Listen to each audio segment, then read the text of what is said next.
The detention camp smelled like dust and fear. Jake Morris stood at his post, rifle across his chest, watching the Velcrin prisoners move through their daily routines. The aliens looked like nothing he had seen before the war. They stood on 4 legs, their bodies covered in dark chitinous plates that clicked when they moved. Their faces had too many eyes and mandibles that never stopped moving. Jake had been a Marine for 6 years, but guarding prisoners still felt strange to him. These were enemy soldiers, yes, but they looked defeated now. They sat in small groups, not talking much, their antennae drooping low. The war had been brutal on both sides. Jake tried not to think about the friends he had lost. His eyes caught movement near the back of the compound. A small Velcrin, much smaller than the others, clung to the leg of an adult. The child could not have been more than waist-high to the adult prisoners. Its chitin was lighter, almost brown instead of the dark black of the adults. The little one made soft chirping sounds. The adult leaned down, wrapping one limb around the child. Jake recognized the gesture. It was the same way his sister held her kids when they were scared. Some things were the same across species, he supposed. Protection, love, fear. Hey Morris, you see that? Corporal Danny Price walked up beside him. Price was from his unit, but Jake had never liked the man much. Price had a mean streak that the war had made worse. See what? Jake asked, keeping his voice neutral. That bug's got a kid in here. Why the hell would they bring kids to a military base? Jake shrugged. Maybe they had no choice. Maybe family stays with soldiers in their culture. Price spat on the ground. Culture. These things killed Martinez and Lee. You forget that? Jake had not forgotten. He would never forget watching his friends die. But looking at that small child clinging to its mother, he could not feel the same hate Price carried. War was hell. But kids were still kids. The day dragged on slowly. Jake watched the prisoners eat their rations. The portions were small but fair. Human Command had been clear about treating prisoners according to protocol. Not everyone agreed with that policy. Jake heard the grumbling from soldiers who wanted revenge. As the sun began to set, Jake saw Price and 2 other soldiers, Kevin Grant and Troy Lewis, walking toward the Velcrin mother and child. They moved with purpose. Jake felt his stomach tighten. Price grabbed something from the ground near the mother.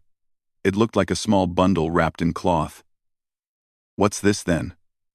Price's voice carried across the compound. The Velcrin mother pulled her child closer.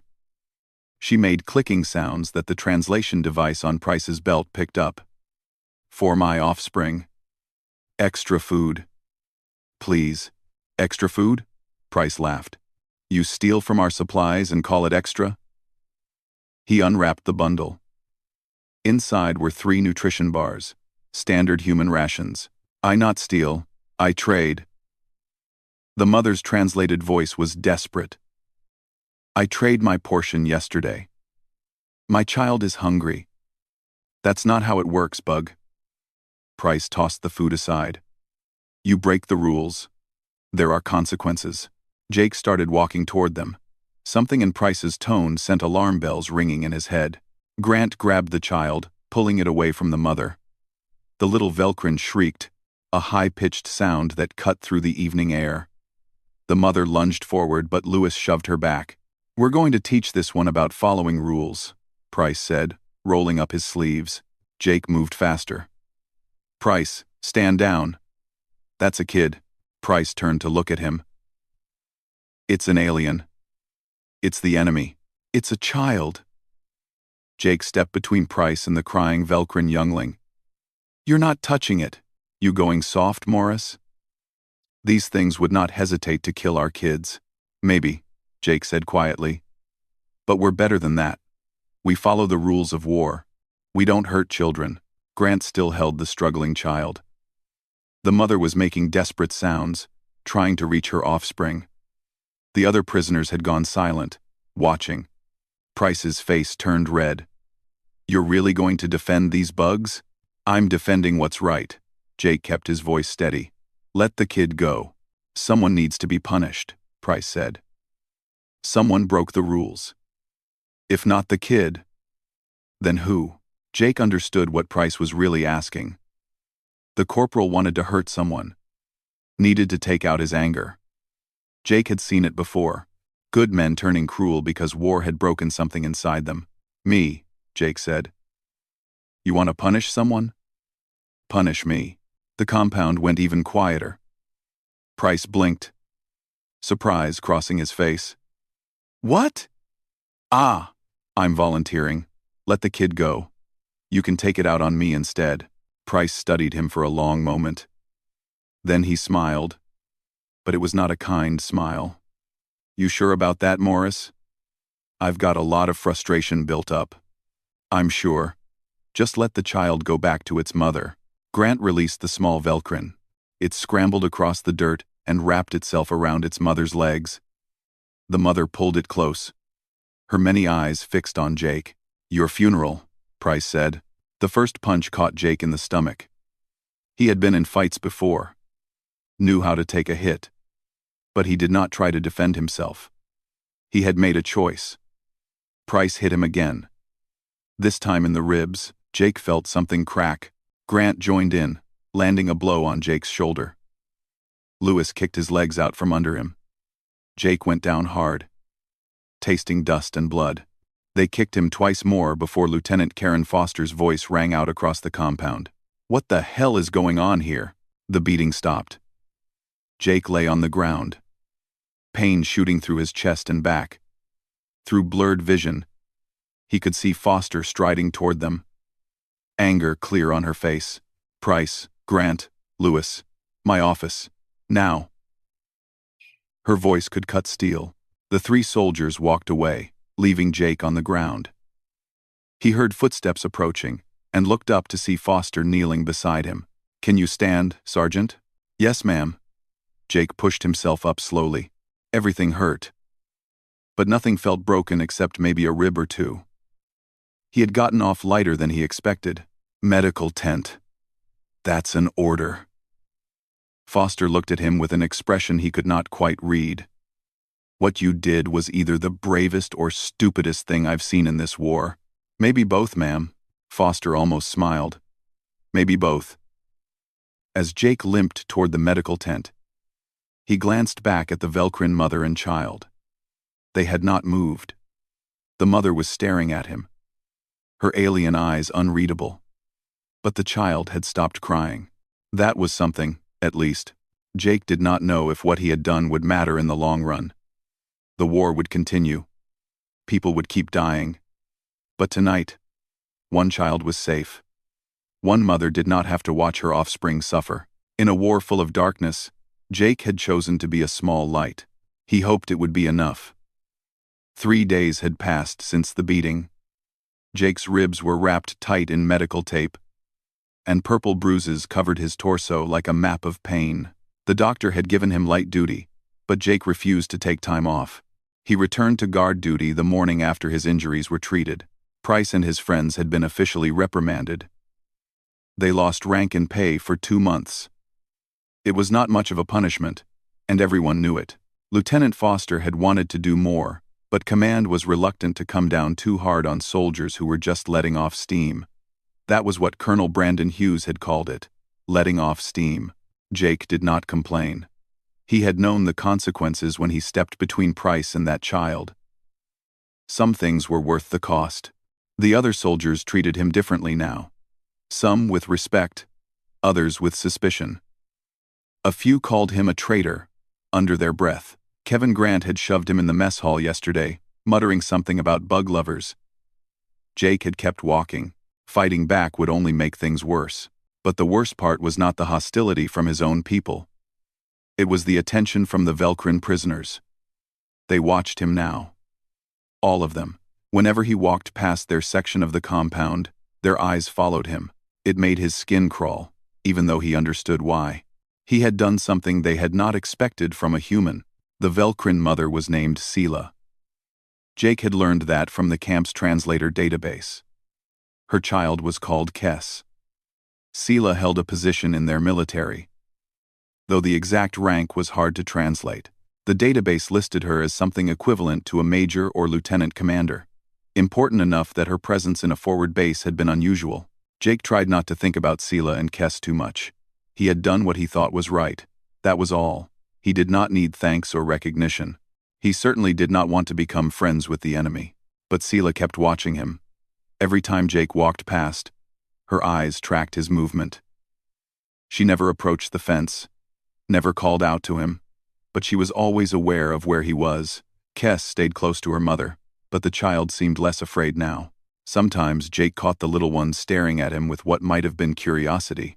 On his fourth day back, everything changed. The supply truck was late.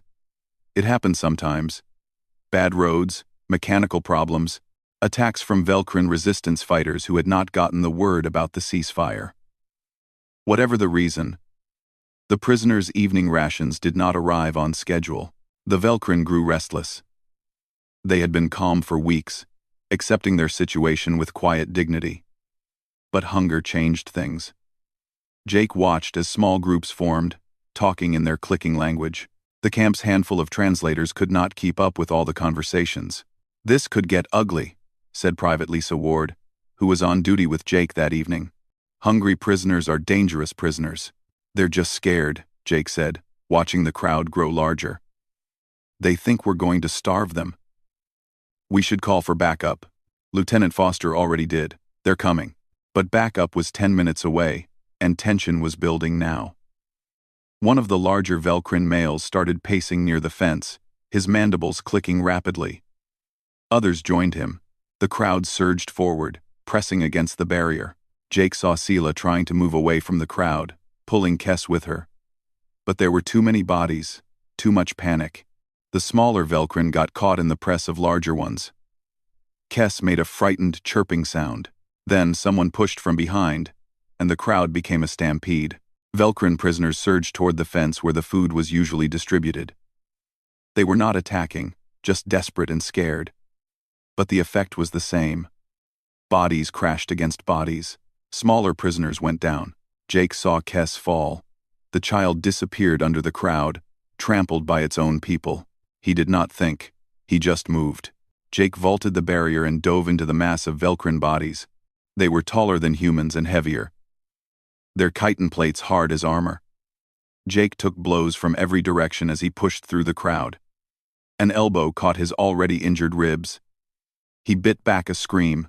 There, a flash of lighter brown chitin on the ground. Jake threw himself over Kess, using his body as a shield.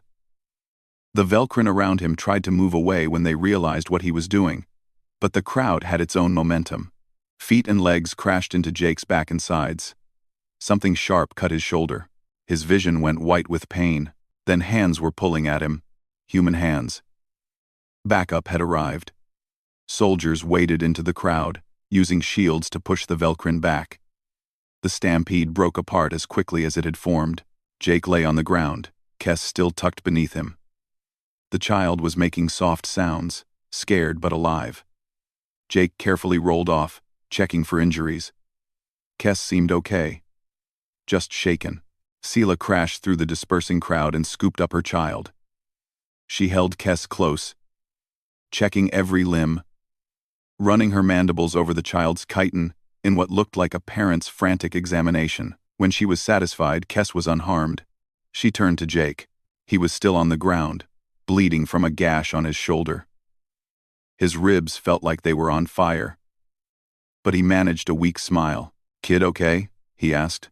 Sela just stared at him. Her alien face was impossible to read, but something in her posture had changed. She reached out one limb, hovering it over Jake's shoulder without quite touching him. Medical personnel arrived and helped Jake to his feet. They led him away, leaving Sela standing there with Kess in her arms. That night, after the doctor had stitched his shoulder and rewrapped his ribs, Jake sat outside the medical tent, staring at the stars. He was going to be on restricted duty for real this time. The doctor had been clear about that. He heard footsteps and looked up to see Lieutenant Foster. "You're either incredibly brave or incredibly stupid, Sergeant Morris." "I still have not decided which." Jake tried to shrug, then winced. "Just doing what felt right, ma'am? You could have been killed." Do you understand that? If you had gone down in that crowd, they would have trampled you to death, but I didn't go down. And Kess is alive. Foster sighed and sat down beside him. You keep calling it Kess. You know that's getting around, right? The soldiers are talking. Some think you've gone native. I don't care what they think. You should. You need these people to trust you. To have your back. With respect, ma'am, I need to be able to look at myself in the mirror. Everything else is secondary. Foster was quiet for a moment. For what it's worth, I think what you did was right. Both times. But Jake, you can't keep sacrificing yourself like this. The war's going to end eventually. You need to survive it. I'm trying, ma'am. She stood up. Get some rest. That's an order. After Foster left, Jake remained sitting outside, too sore to sleep. The camp was quiet now. The supply truck had finally arrived, and the prisoners had been fed. Order was restored. Movement near the fence caught his eye. Sela was there, standing just on the other side of the barrier. Kess was with her. The child already sleeping against its mother's side. Sela did not move, just stood there watching Jake. After a long moment, she approached the fence. There was a translator unit mounted on a post nearby, installed for situations where guards needed to communicate with prisoners. Sela activated it. Her clicking voice became words Jake could understand. Why? She asked simply. Jake walked over to the fence, moving slowly because of his injuries. Why what? Why protect my offspring? Twice now you have bled for a child that is not your own. That is not even your species. You are our enemy. Jake looked down at Kess, sleeping peacefully. Because Kess is just a kid. Kids shouldn't suffer for the choices adults make. That's true whether they're human or Velcrin or anything else. Your people do not all think this way. No, Jake admitted. They don't. But that doesn't make it less true. Sela was quiet for a long time. In my culture, there is a concept. Venarshal. It means life-debt bond. When someone saves the life of a child, not their own, especially at great cost to themselves, a sacred obligation is created. I don't need anything from you, Jake said quickly. I didn't do it for a reward. I know. That is why the debt is real. Sela's mandibles moved in a way that might have been a smile. You humans are strange. Weak bodies, short lives, soft skin. We thought you were barbaric. Simple creatures from a harsh world who knew only violence. And now? Now I wonder if we were wrong. If I was wrong. She looked at her sleeping child. My mate died in this war. He was a high commander. Killed when your ships attacked our fleet above Arcturus colony. I hated all humans after that. I wanted every one of you dead. Jake said nothing. What could he say to that? But you, Sela continued, you are changing what I thought I knew. You protect my Kess, even when it costs you blood and pain. You do this for no gain. This is not barbaric. This is something we Velcrin value greatly. Honor. Sacrifice. Protection of the innocent. I'm just one person, Jake said quietly. Don't judge all of humanity by me. We've done terrible things in this war. Both sides have. Perhaps. But change must start somewhere. With someone. Sela reached through the fence, stopping just short of touching Jake's hand.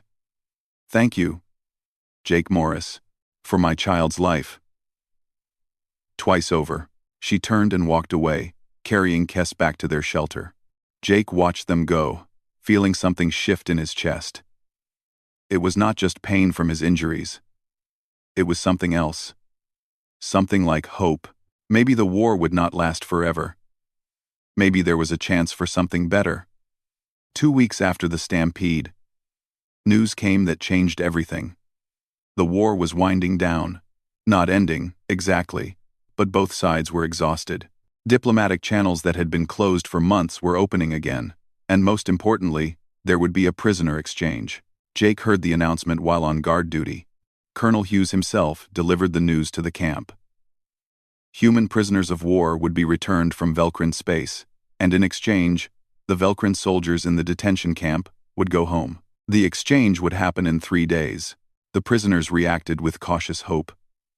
They had been treated well enough. But this was still a cage.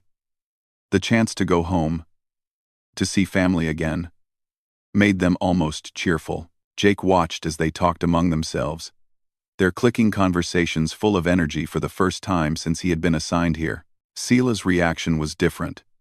She seemed happy, yes, but also troubled. Jake caught her watching him more than usual. Kes, who had grown comfortable enough to wave at Jake when their mother was not looking, seemed confused by Sela's mood. Jake had mixed feelings about the exchange. He was glad Sela and Kes would be free. They deserved to go home, but he would miss the quiet conversations he had been having with Sela over the past 2 weeks. Through the fence, with translators, they had talked about everything from the war to their different cultures. Jake had learned that Velcrin valued family above all else, that they had poetry and music, that they mourned their dead with ceremonies lasting days.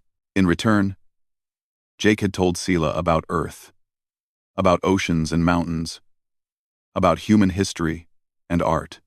She had been especially fascinated by the concept of adoption, of humans raising children not their own, as if they were family by blood. That was rare in Velcrin culture, she explained. Bloodlines were sacred. You would make a good Velcrin, Sela had told him one evening. Your honor, your willingness to sacrifice for young ones. These are things we value deeply. Jake had laughed. I think I'm too small to be a Velcrin. And I only have 2 eyes. Size matters less than heart, Sela had replied. Now, with the exchange approaching, those conversations were coming to an end. Jake tried to focus on his duties and not think about it too much. The camp was busier than usual. Preparations for the exchange required coordination between both militaries. Velcrin diplomats had arrived to oversee the process, and their ships waited in orbit above the planet. Lieutenant Foster pulled Jake aside on the second day. There's been a development, she said quietly. Colonel Hughes wants to see you in his office. Jake's stomach dropped. What did I do? Nothing bad. Just go, now. The colonel's office was in the main administrative building. Jake had only been there once before, when he first arrived at the camp. He knocked and entered when Hughes called out. Colonel Brandon Hughes was a tall man with gray hair and eyes that had seen too much war. He sat behind his desk, and beside him stood Sela. The Velcrin looked out of place in the small human office, her 4 legs folded under her to fit in the space. Sergeant Morris, Hughes said. Please sit. Jake sat, his eyes moving between the colonel and Sela. Sir, Commander Sela has made an unusual request. I wanted you to hear it directly from her before making any decisions. Hughes nodded to Sela. Sela's mandibles clicked, and the translator device on the desk picked up her words. Jake Morris, you have saved my offspring's life twice. You have bled for Kes, suffered pain. This creates what we call Venarshal, a life debt bond. Do you understand? You mentioned it before, Jake said carefully. But I told you, I don't want anything in return. This is not about what you want. It is about what honor demands. Sela's voice was firm. In Velcrin culture, when someone outside the bloodline sacrifices themselves repeatedly for a child, they earn the right to be considered part of that child's family, not as a biological parent, but as a guardian, a protector. Jake blinked. I don't understand. I am offering you a choice, Jake Morris. You can claim guardianship rights to Kes under Velcrin law. Or, if you prefer, the debt can be honored in another way. Guardianship? But Kes has you. Kes doesn't need me. Sela made a sound that the translator could not interpret. You do not understand. I am not giving you my child. I am inviting you to share in Kes's protection. To become family. I'm human. You're Velcrin. How would that even work? Colonel Hughes leaned forward. This is where it gets complicated. Sergeant. Commander Sela has significant standing in Velcrin society. Her late mate was High Commander Varric, one of their most respected military leaders. She carries considerable political weight. I don't see what that has to do with me. Sir, She's proposing that you accompany her and Kess back to Velcrin space. As an honored member of her household. As Kess's guardian, Jake felt like the air had been sucked out of the room. What? Sela spoke again. I know this is strange to you. But hear my full offer. The war is ending. Both our peoples need to find a way to live in peace. You, Jake Morris, are proof that such peace is possible. You saw Velcrin not as enemies, but as people. You protected a child that was not your own, that was not even your species. Lots of people would have done the same, Jake protested. No, Sela said flatly. They would not. You saw how your own people reacted. You were beaten, scorned, but you did not stop. You did it again, even when injured. This is rare, Jake Morris, precious. Hughes cleared his throat. The diplomatic implications are significant. If a human were to live among the Velcrin, integrated into a high-ranking family, it could open doors for future negotiations. The Velcrin High Council is watching this situation closely. You want me to be some kind of symbol? Jake said slowly. I want you to be family, Sela corrected. The politics are secondary to me. Kess has bonded with you. My offspring speaks of you often. Asks when you will visit again. You have shown more care for Kess than many blood relatives would. That matters more than politics. Jake's mind raced. Leave Earth. Leave humanity. Live among aliens in a society he barely understood. It was insane, but he thought of Kess, the small Velcrin child who waved at him when Sela was not looking. He thought of the conversations he had shared with Sela, learning that the enemy was not so different after all. He thought of the war and all the death, and how rare it was to find something good in the middle of it all. I need time to think, Jake said. You have until tomorrow. Hughes said. The exchange happens the day after. If you're going to accept this offer, we need to prepare. Sir, can I ask why you're even considering this? I'm just a sergeant. There must be diplomats. People trained for this kind of thing. Hughes smiled slightly. You think we haven't considered that? But diplomats didn't save that child's life. Diplomats didn't earn a life debt from one of their high commanders. Sometimes, Sergeant, the right person for a job isn't the one with the most training. It's the one who's already proven they can do it. Jake stood up. Permission to be dismissed, sir? Granted, but Morris, think carefully. This is a chance to do something that might actually matter, to help end this war for good. Outside the office, Jake walked without direction, his mind spinning. He found himself at the fence, overlooking the prisoner compound. Kess was playing some kind of game with other young Velcrin, their high-pitched chirps carrying across the dusty ground. Sela watched nearby, ever protective. Kess saw Jake and bounded over to the fence. The child's translator device was small, fitted to its neck. Jake, Jake! Mama says we go home soon. I heard, Jake said, managing a smile. That's good, Kess. You must miss your home. Yes, but also miss you. You come visit? Jake's throat tightened. Maybe, little one. Mama says you special, says you brave. I think so too. Before Jake could respond, Sela called Kess back. The child scampered away, but not before giving Jake what looked like a wave with one of its small limbs. Lieutenant Foster appeared beside him. You're thinking about accepting, aren't you? Is it that obvious? You've got that look, like you're trying to talk yourself out of something you really want to do. Foster leaned against the fence. For what it's worth, I think you should go. Jake looked at her in surprise. Really? Jake, you're a good Marine. One of the best. But you're not happy here. You haven't been since the war started. I've watched you struggle with the killing, the hate. This offer, it's a chance to do something different. Something that might actually save lives instead of taking them. I'd be leaving everyone behind. Earth. My family. Everything I know. Yeah, and that's terrifying. But you'd also be opening a door that's been closed for years. You'd be showing both sides that we're not so different, that we can coexist. Foster smiled. Besides, I've read Sela's file. She's brilliant, honorable, and she clearly respects you. Kes adores you. You wouldn't be going into enemy territory. You'd be going to family. Family, Jake repeated softly. Think about it. But Jake, whatever you decide, make sure it's what you want, not what you think you should do, not for duty or politics, for you. That night, Jake barely slept. He thought about his parents back on Earth, his sister and her kids. They would be worried, confused, maybe even angry that he had chosen aliens over his own people. But he also thought about Kes, about Sela, about the chance to prove that humans and Velcrin could be more than enemies. He thought about all the people who had died in this war, and all the people who might die if it continued. By morning, Jake had made his decision. He found Colonel Hughes at breakfast. "Sir, I've decided. I'll accept Commander Sela's offer." Hughes studied him for a long moment. "You're sure?" "I'm sure.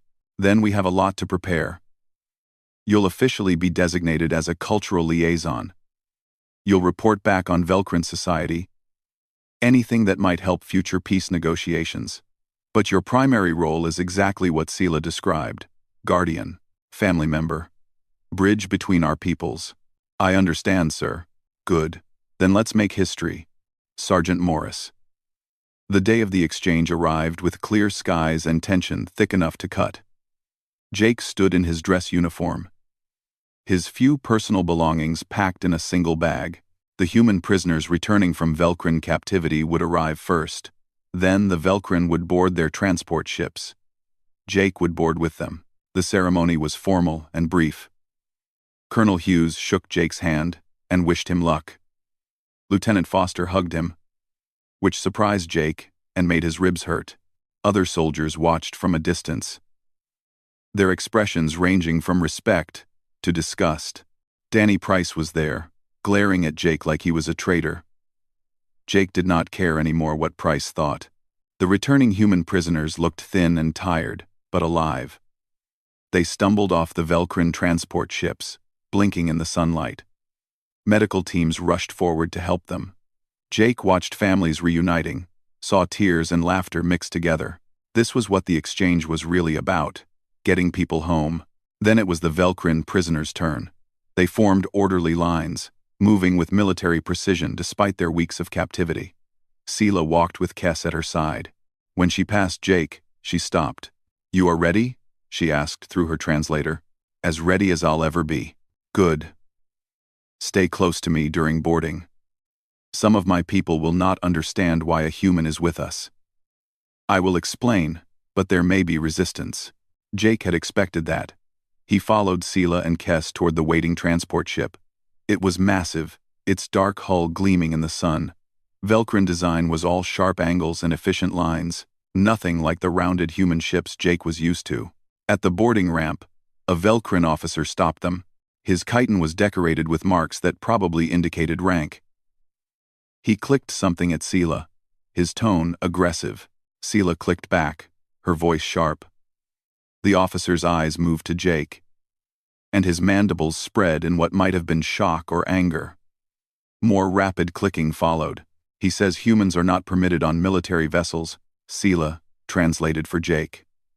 "I told him you are under my protection. He does not like it, but he cannot refuse a high commander's widow."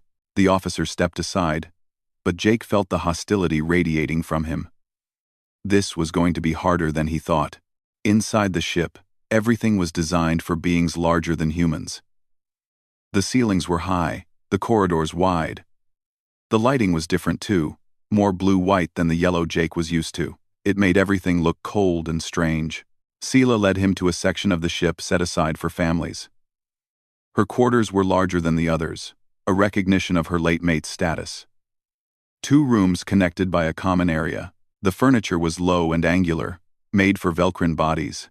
"You will stay here with us," Sela said. "Kes, show Jake where he can rest." The child eagerly pulled Jake toward one corner of the room where cushions were piled.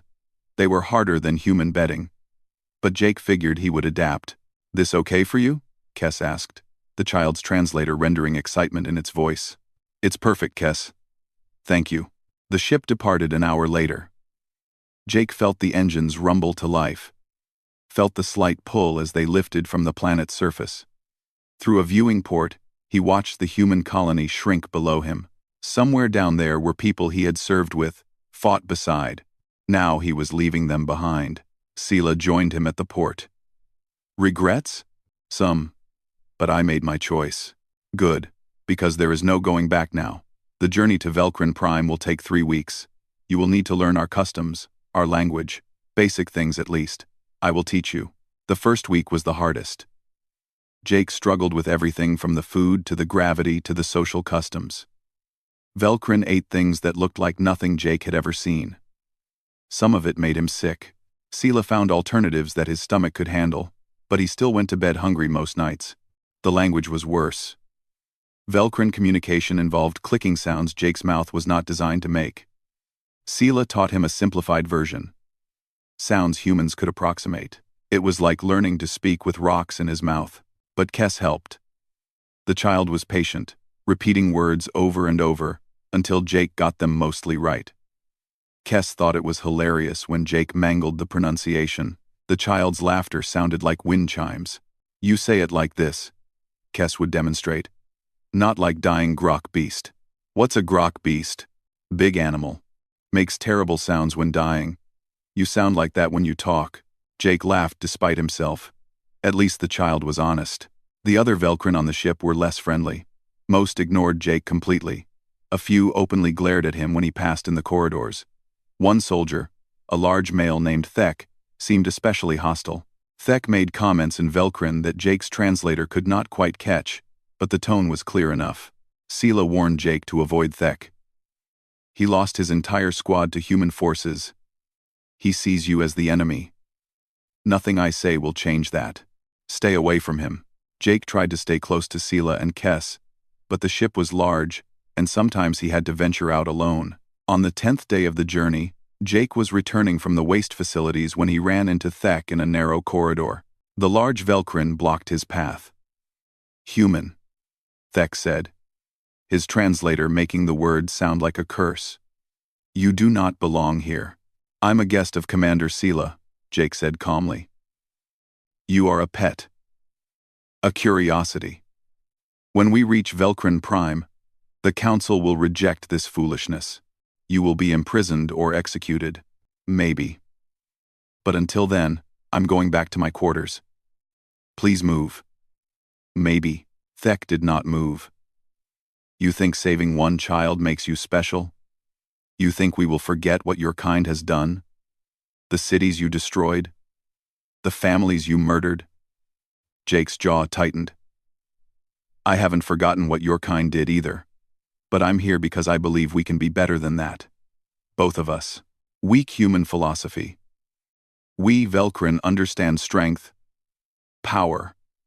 You have neither. Then I'm no threat to you. Let me pass. For a moment, Jake thought Thek would attack him. The Velcrin's mandibles spread wide, a threat display Sela had taught him to recognize. But then footsteps sounded from the other end of the corridor. Another Velcrin appeared. A female officer. Thek, you are needed in engineering, she said sharply. Commander Sela's orders. Thek glared at Jake one more time, then turned and stalked away. The female officer nodded to Jake before following. Jake made it back to quarters, shaking slightly. Sela took one look at him and knew something had happened. Thek? She asked. How did you know? Because I sent Officer Nira to intercept him. I have eyes on the ship, Jake.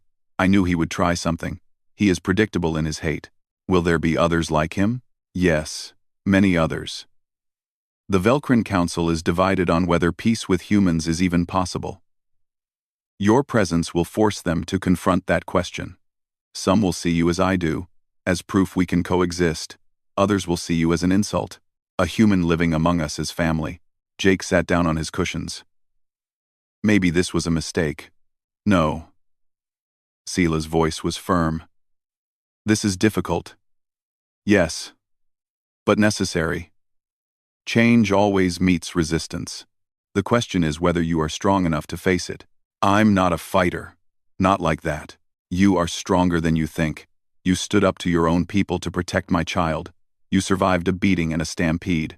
You left everything you knew to come here. That takes courage. Kess climbed into Jake's lap, something the child had started doing regularly. You brave, Jake. Braver than Thek. He just angry. Jake hugged the small Velcrin. Thanks, little one. The second week passed more smoothly. Jake's language skills improved. He learned to eat Velcrin food without getting sick, though he still did not enjoy it. He spent his days learning customs and history from Sela and playing games with Kess. The child taught him Velcrin strategy games that were surprisingly complex. On the 15th day, alarms blared through the ship. Jake's heart raced as Velcrin crew rushed through the corridors. Sela appeared, her expression tense. Human patrol fleet. They have detected us and are demanding we stop for inspection. Will your people comply? They should. We are on a peaceful mission.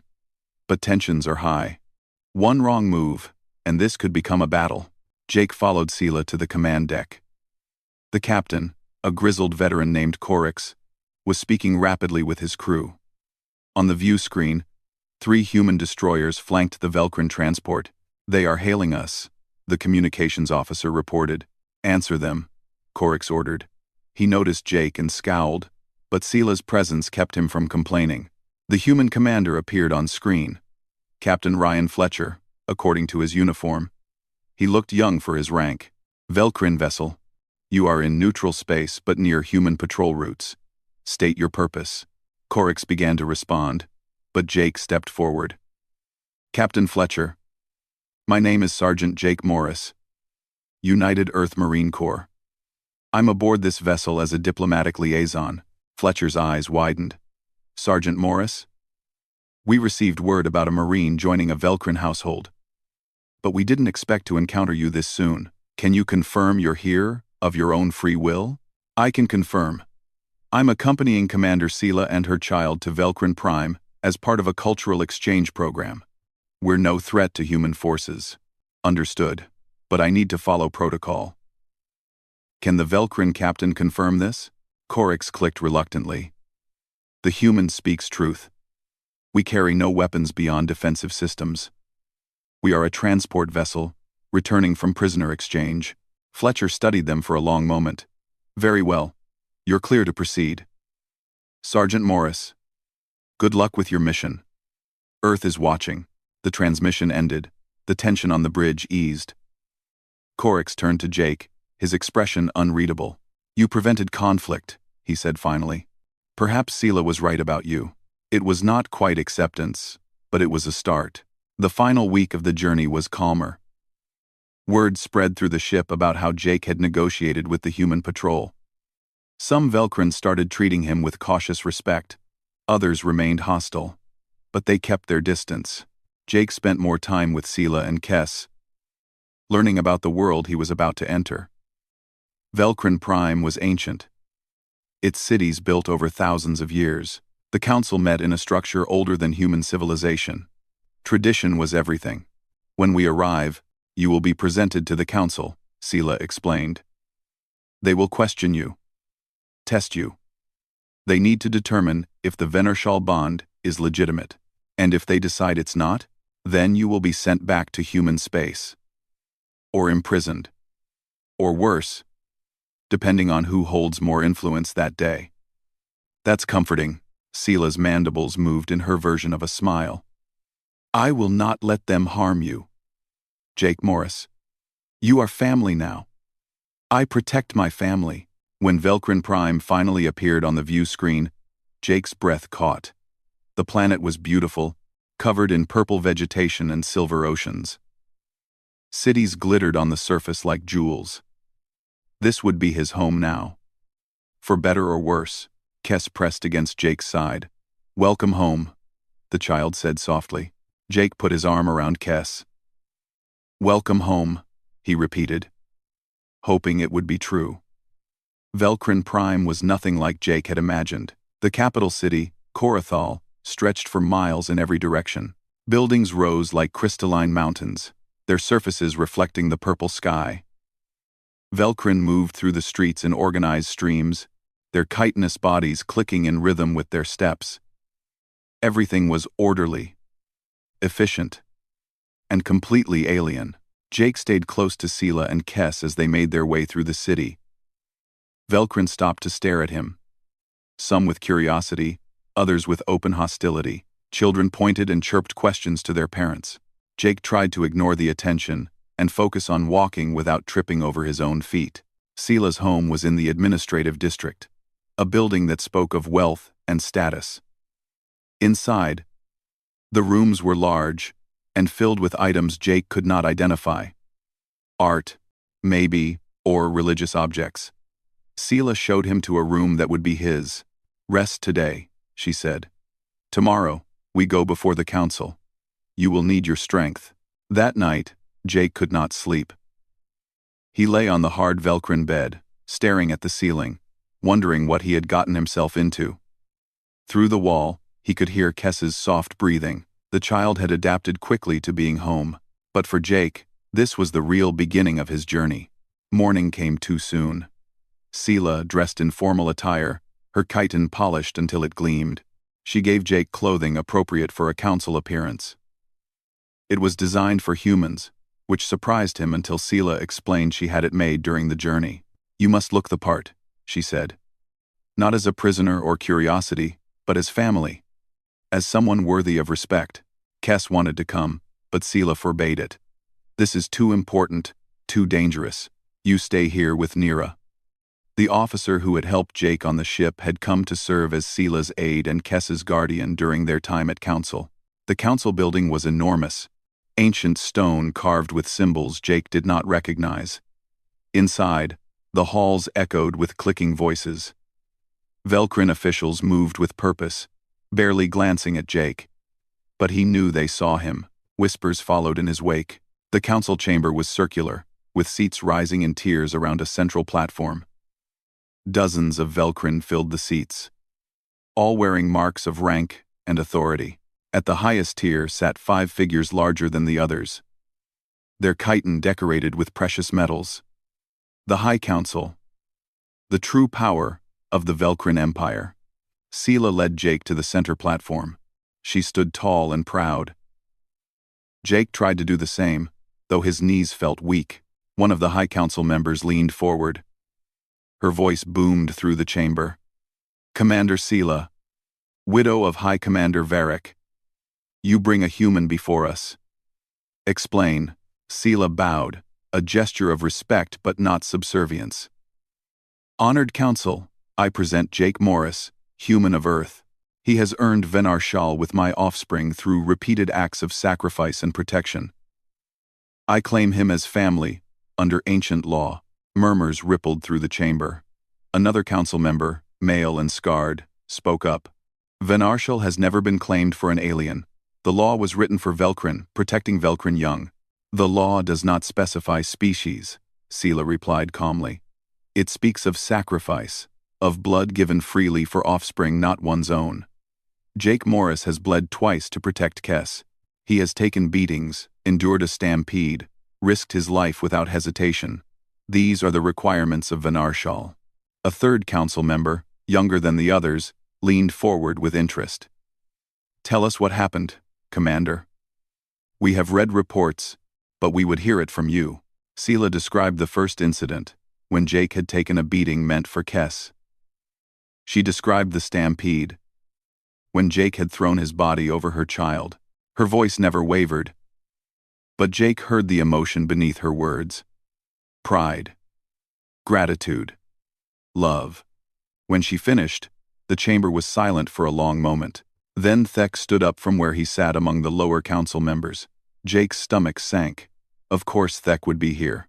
"With respect, honored council," Thek said, his voice dripping with contempt. "This human's actions mean nothing.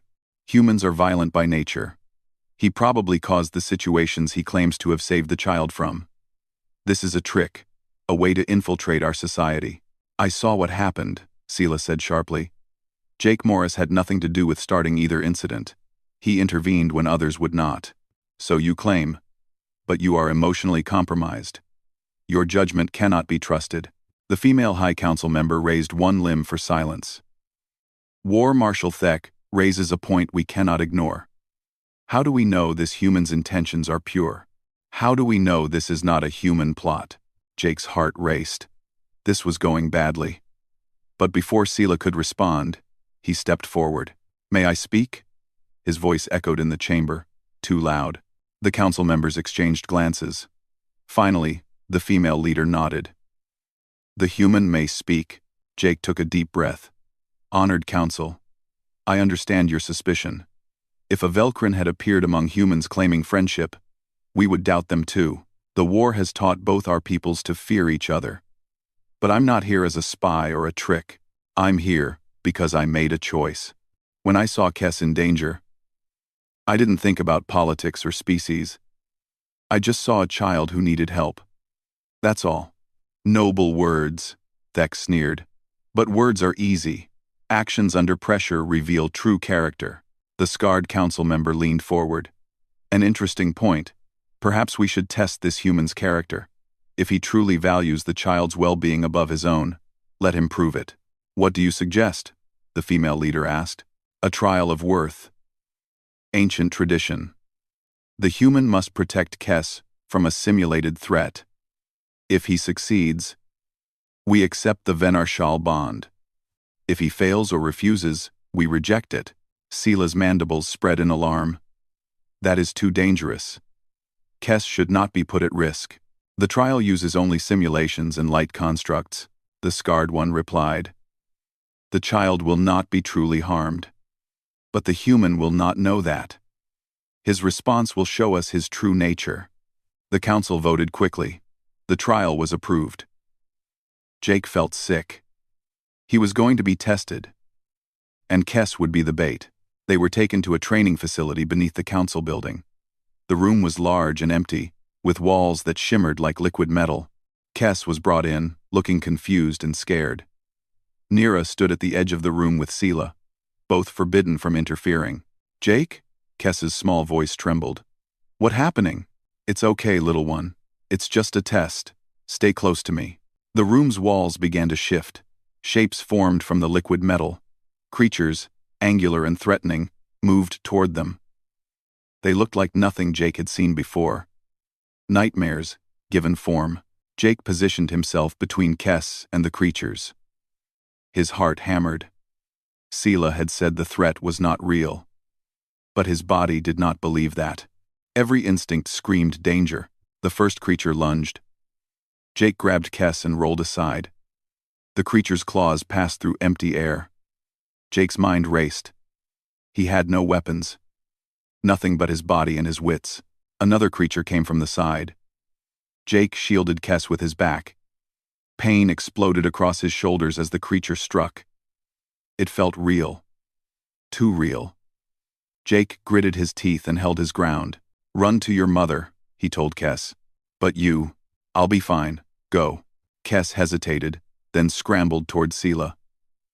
But more creatures appeared, cutting off the path. The child cried out in fear.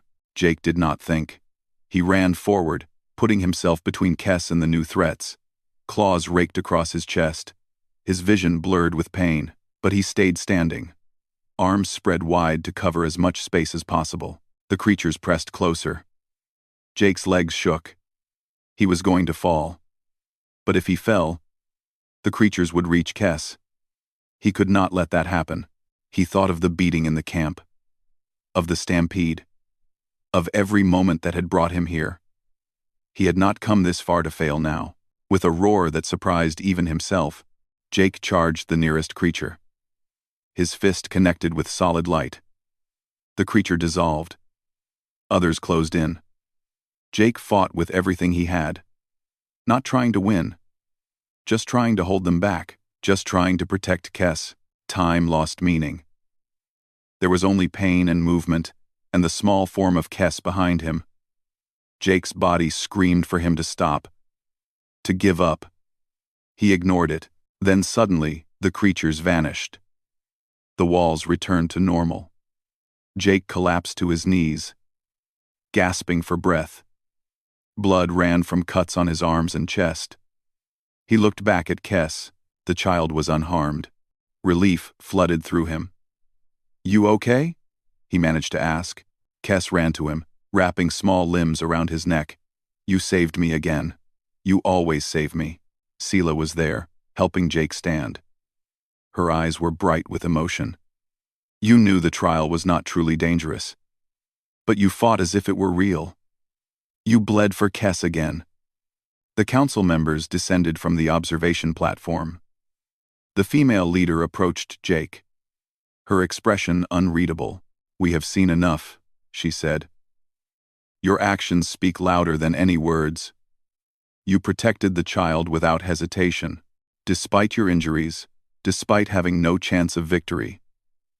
This is the essence of Vinarshal. Sacrifice, without thought of self.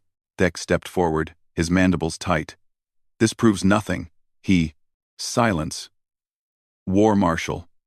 The female leader's voice cut like a blade. You have made your objections known. The council has made its decision. The Vinarshal bond is recognized. Jake Morris of Earth is guardian to Kess, family to Commander Sela's household.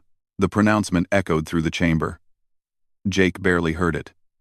Medical personnel were rushing forward to treat his injuries. Kess refused to leave his side.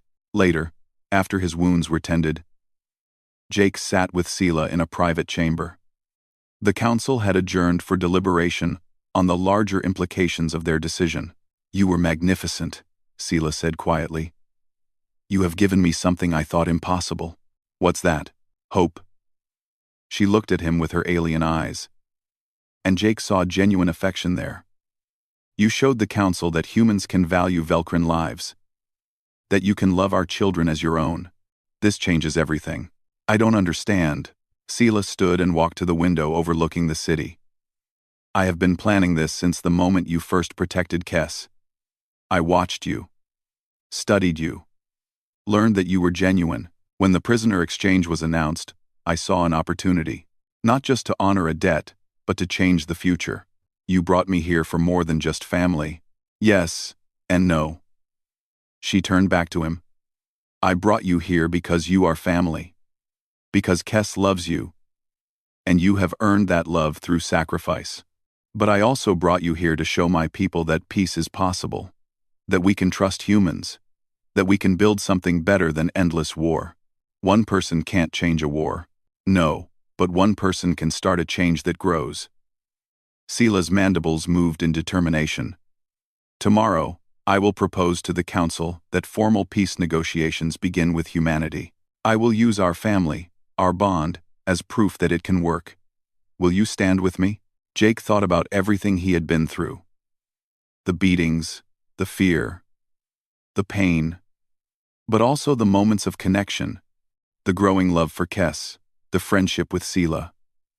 He thought about all the people still dying in the war. I'll stand with you, he said. Whatever you need. The next day, Sela addressed the full council.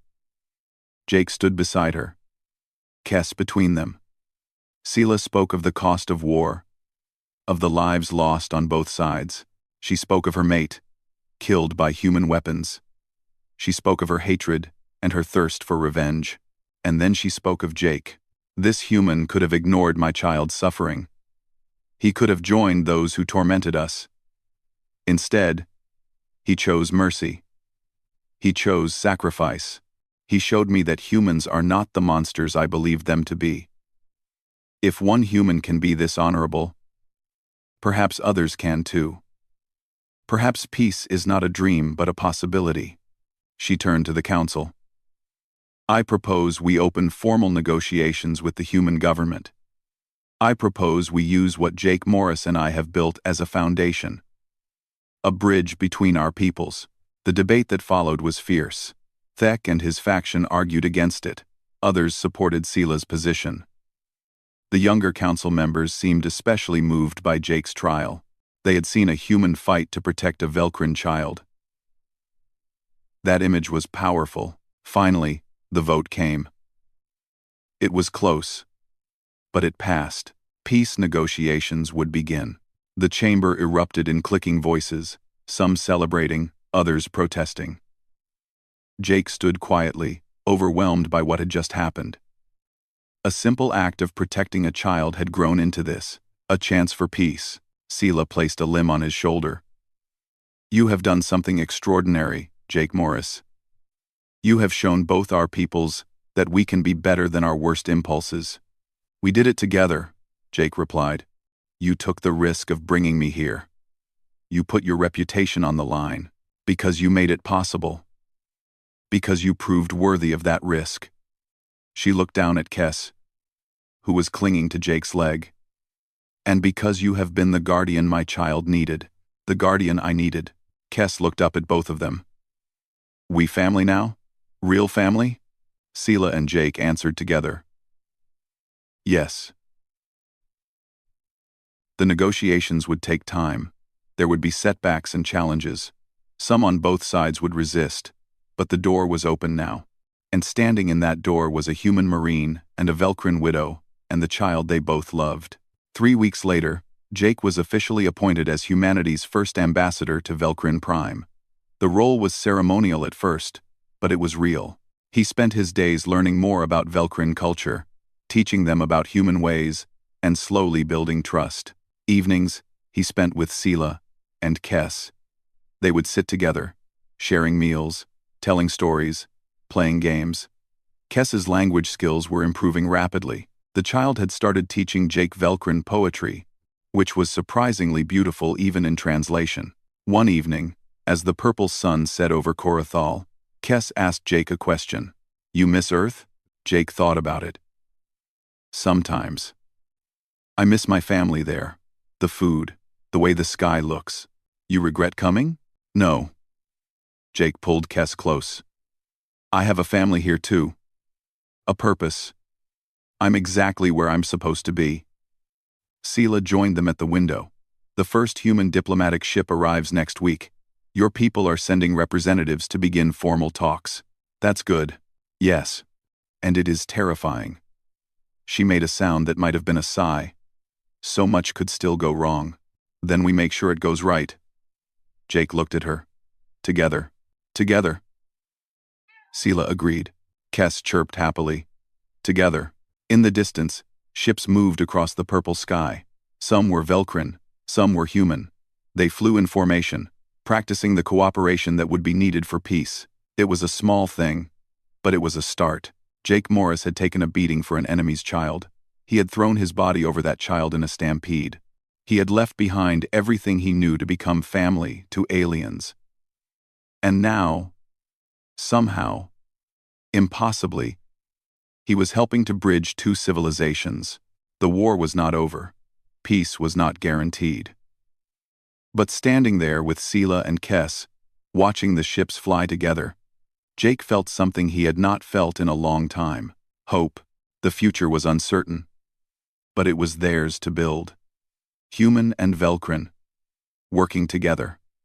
A mother who had chosen trust over hatred. A child who knew no prejudice.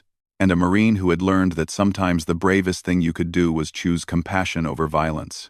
They would build that future together. One day, one choice, one act of love at a time. And maybe, just maybe, they would show both their peoples that peace was possible, that family could cross any divide, that in the end, protecting the innocent mattered more than old hatreds. As the stars began to appear in the darkening sky, Jake made a promise to himself, to Sela, to Kes, and to all those who would come after. He would make this work. He would be the bridge they needed, because that was what family did. They stood together, no matter what. And now, across the vast gulf between two species, family was exactly what they had become.